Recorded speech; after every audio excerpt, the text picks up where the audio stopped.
And ladies and gentlemen, and all joining via this virtual hosting of the AYEC. Indeed, just now the previous session was a very inspiring one by the esteemed panelists. Leanne on the importance of partnerships and supporting ecosystems. Maddie on understanding life priorities and preserving your self-health in a very digitally delivered manner. Tida on being creative and empowered, but most importantly, being inclusive. Dr. May on community-based principles and giving back to society. So technically, I'm not really sure why the organizers needed me for this segment, as I reckon the panelists did a great job on giving the conference, the main event points, and all guided very well by Sylvia. Bismillahirrahmanirrahim. Assalamualaikum warahmatullahi wabarakatuh and salam sejahtera. ASEAN back chair, YB Yanti, esteemed members of AYEC, our dynamic chair lady and someone who I can claim as a very good friend and sister, Fatin Arifin, entrepreneurs from ASEAN and beyond, and on guests.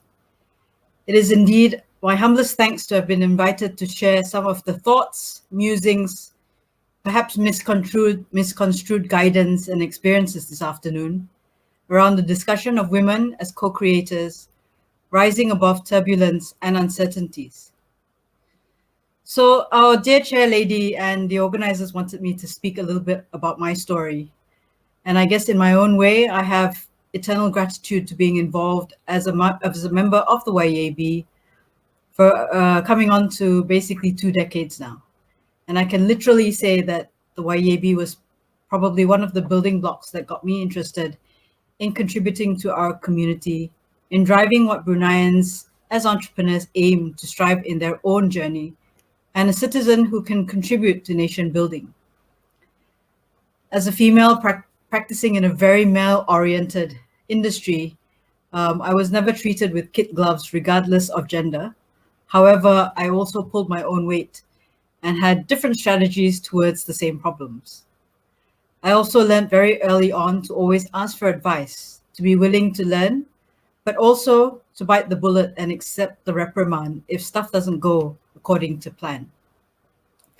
I work in the construction industry that is still very largely male-dominated, and my life experiences have always, as they say, been very blokey. But such is the nature of the construction business, even till today, which in hindsight, I feel being involved with young entrepreneur groups, both locally and regionally, have been a balance to my life experiences.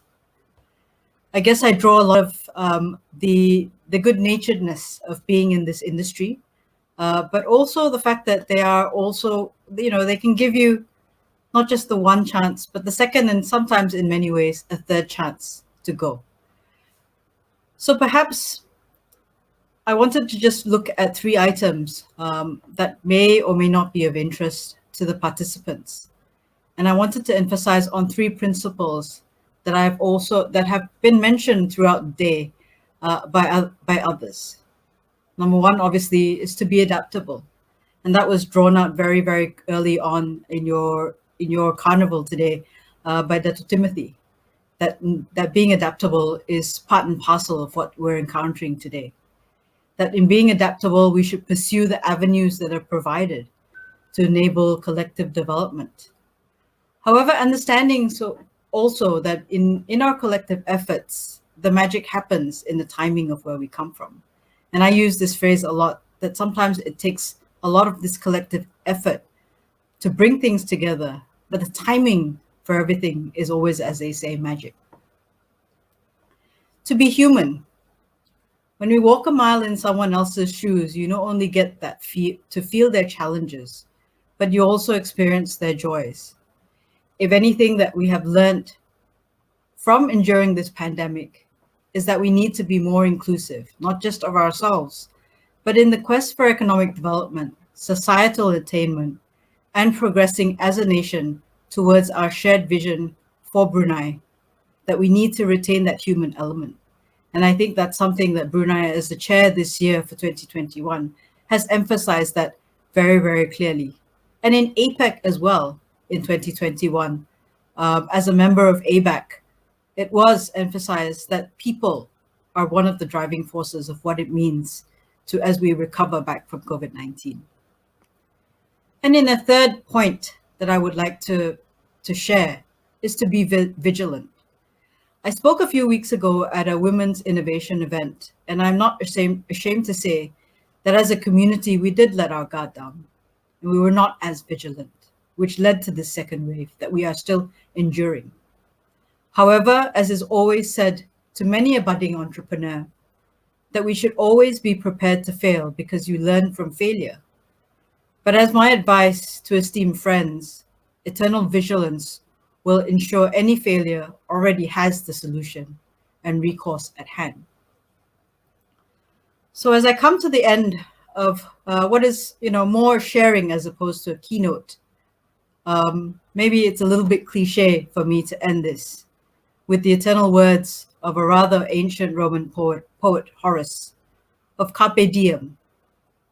Amidst the turbulence and uncertainties, we should not let COVID drive the narrative. We are co-creators because we balance. We are co-creators because we want to drive innovation and attain improvement. We are co-creators because moving forward ensures our species retains survivability, and ultimately it is through our actions that we seize the day. With that, I end the sharing and I return you to the organizers. Assalamualaikum warahmatullahi wabarakatuh. Over back to you, Aspa.